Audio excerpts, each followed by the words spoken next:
For the last 2 years, I've been working on a game called ThinkExplosive, a game where you use bombs to overcome obstacles. Here's an example: you have a big gap in front of you. How do you get over it? With bombs.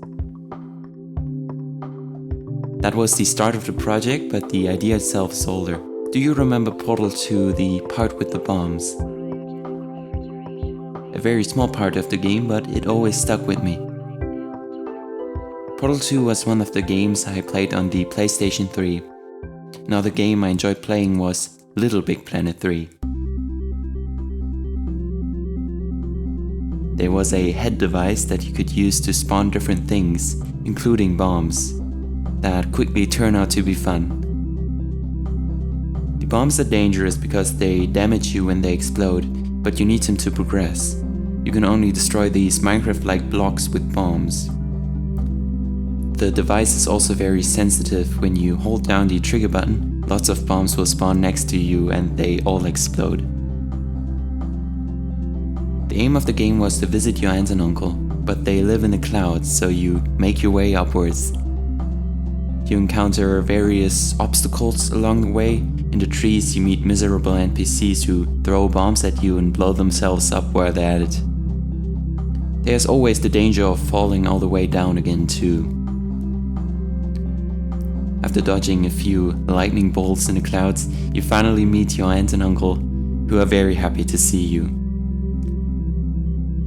I had the idea of implementing the whole thing in my own 3D first-person game, and the implementation worked well. However, the bomb mechanic didn't turn out to be a tool for destruction. Instead, I had a lot of fun flinging myself through the air with them.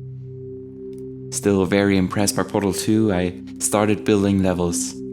Much of the inspiration came from that game, but inspiration also came from different places, such as my dentist. The dentist is located at a noisy street. You can hear lots of the cars from the inside, but this place isn't an ordinary one. There are signs reading, "Relax, you're at the beach." Pictures of beaches, sand and shells and jars. The dentist knew exactly what they were doing. The sounds of the sea blend perfectly with the cars from the road, and I have to admit it worked well. The only thing missing was the fresh sea air.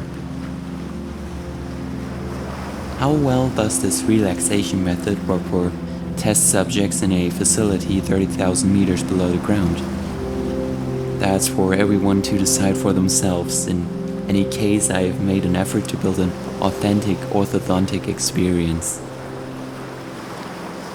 In early versions of the game, I implemented bomb damage, but removed the feature to make it more fun to use them and fly through the levels.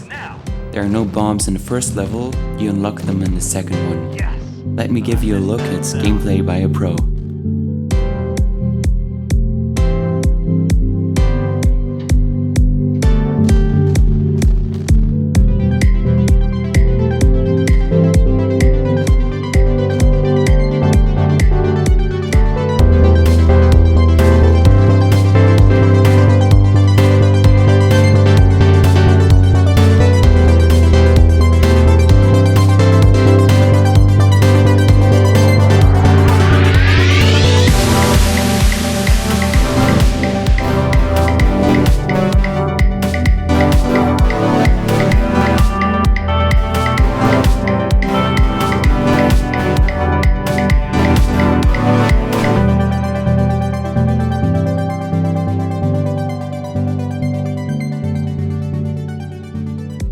The whole timer feature was actually the last feature I added before release.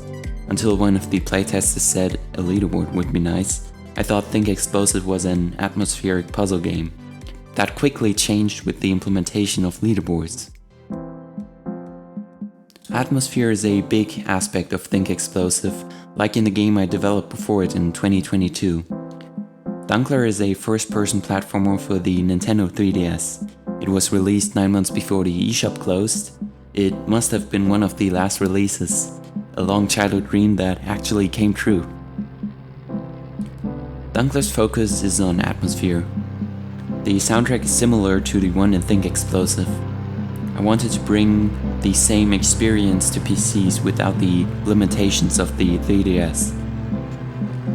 The chip in the 3DS is comparable to phones available at the time, and I didn't know much about optimization back then.